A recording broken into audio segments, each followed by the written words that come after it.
మార్చి 22వ తారీఖు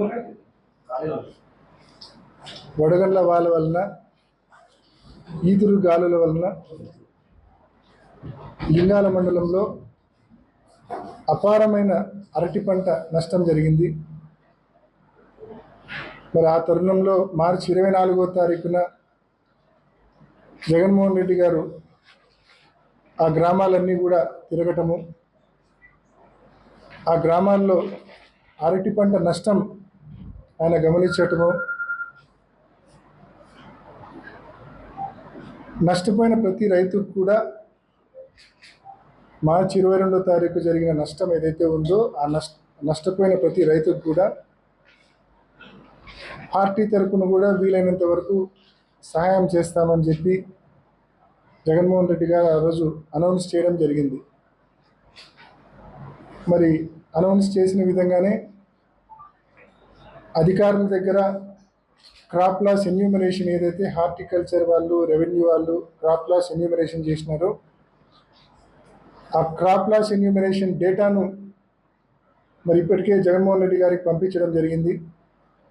దాదాపు మార్చి 22వ తారీఖు జరిగిన డ్యామేజ్ అయితే 670 మంది రైతులు 1420 ఎకరాల డ్యామేజ్ జరిగింది లింగాల మండలంలో. దీనికి సంబంధించి జగన్మోహన్ రెడ్డి గారు ఒక నిర్ణయం తీసుకొని వైఎస్ఆర్ కాంగ్రెస్ పార్టీ తరఫున ఈ నష్టపోయిన 670 మంది రైతులకు హెక్టార్కు 20,000 రూపాయల చొప్పున పార్టీ తరఫున ఆర్థిక సహాయం మరి చేసే విధంగా నిర్ణయం తీసుకున్నారు. అదేవిధంగా దానికి సంబంధించిన డీడీలు కూడా ప్రతి రైతు పేరుతో 670 డీడీలు కూడా మరి పంపించడం జరిగింది. రాబోయే రోజుల్లో ఒక వారం వ్యవధిలో ఆ గ్రామ వైఎస్ఆర్ కాంగ్రెస్ పార్టీ నాయకులను వారితో పాటు ఆ నష్టపోయిన రైతులను మరి ఆఫీస్కి పిలిపించి ఆ డీడీలు అందరూ కూడా నష్టపోయిన రైతులకు అందించే కార్యక్రమం కూడా ఒక వారం లోపల ఈ ప్రక్రియ పూర్తి చేస్తాం. ఎందుకంటే దాదాపు 670 మంది రైతులు అందరికీ ఇన్ డీడీలు ఇచ్చే వెరిఫై చేసుకొని డీడీలు ఇవ్వాలి కాబట్టి కొంచెం టైం పడుతుంది. కాబట్టి ఒక వారం రోజుల్లో ఈ ప్రక్రియ కంప్లీట్ చేస్తాం. జగన్మోహన్ రెడ్డి గారు చేసిన ఈ గొప్ప సహాయం దాదాపు 1,14,00,000 మొత్తం 670 మంది రైతులకు గాను వైఎస్ఆర్ కాంగ్రెస్ పార్టీ తరఫున జగన్మోహన్ రెడ్డి గారు 1,14,00,000 రూపాయలు ఆర్థిక సాయం చేస్తూ ఉన్నారు. మరి ఖచ్చితంగా ప్రభుత్వం కూడా కళ్ళు తెరవాల్సిన అవసరం ఉంది. ప్రభుత్వం కూడా తన బాధ్యతను గుర్తు తెచ్చుకోవాల్సిన అవసరం ఉంది. ఎంతో కొంత జగన్మోహన్ రెడ్డి గారు చేసిన సహాయం ఫలితంగా ప్రభుత్వంలో కూడా ఎంతో కొంత చలనం వస్తుందని చెప్పి ప్రతి రైతులందరూ కూడా ఆశిస్తూ ఉన్నారు.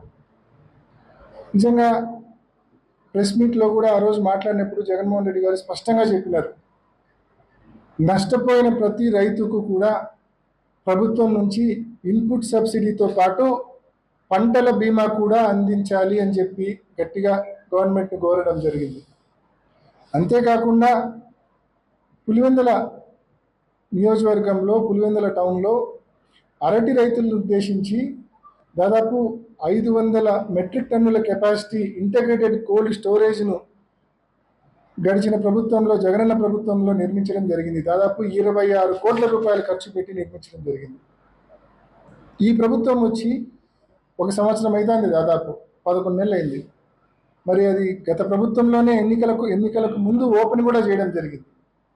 ఈ ప్రభుత్వం వచ్చి 1 సంవత్సరం అవుతుంది, ఇంకా యూజర్ ఏజెన్సీని ఐడెంటిఫై చేయలే. ఇది సిగ్గుచేటు కాదా? పులివెందుల రైతుల పట్ల మీకున్న శ్రద్ధకు ఇది కాదా తార్కాణం? ఇది కాదా? పూర్తయినాయి 26 కోట్ల రూపాయల facility, integrated cold storage facility రైతులకు అందుబాటులోకి తీసుకొచ్చింది జగనన్న ప్రభుత్వం. కేవలం దాన్ని వినియోగంలోకి తీసుకొని రావడంలో ఈ ప్రభుత్వం విఫలమైంది. ఇప్పుడున్న ప్రభుత్వం విఫలమైంది. నెల 2 నెలల క్రితము అరటి ధరలు చాలా బాగున్నాయి, ఆశాజనకంగా ఉన్నాయి రైతులకు. ఇప్పుడు చూస్తే డిజాస్టర్, ఘోరాతి ఘోరంగా ధరలు పడిపోయినాయి. మరి ఇటువంటి పరిస్థితులు ఉన్నప్పుడు ఆ కోల్డ్ స్టోరేజ్ కనుక నిజంగా ఈ పాటికి వినియోగంలో ఉంటే ధరల స్టెబిలైజేషన్కు, ధరల స్థిరీకరణకు ఆ కోల్డ్ స్టోరేజ్ ఉపయోగపడి ఉండేది. మరి అటువంటి చక్కటి ఫెసిలిటీని మేము నిర్మించినా కూడా 26 కోట్ల రూపాయలతో మేము నిర్మించినా కూడా ఈ ప్రభుత్వము ఇప్పటికీ కూడా వినియోగంలోకి తీసుకొని రాకపోవడము నిజంగా సిగ్గుచేటు. ఇప్పటికైనా కనీసం కళ్ళు తెరవండి.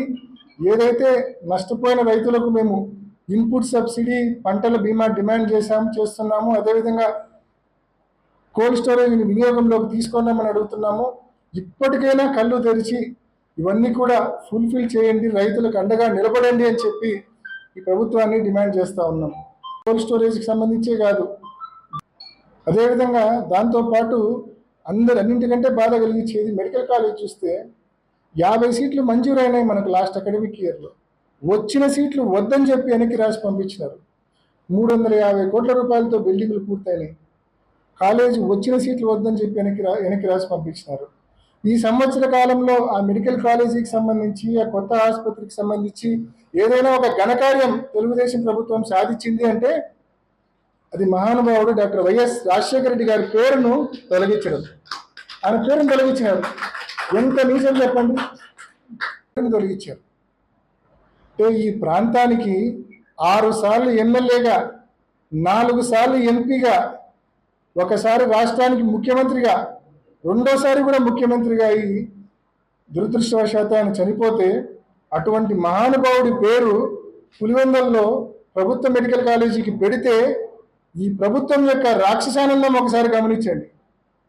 ఆ పేరును, వైఎస్ఆర్ అనే పేరును తొలగిస్తారు.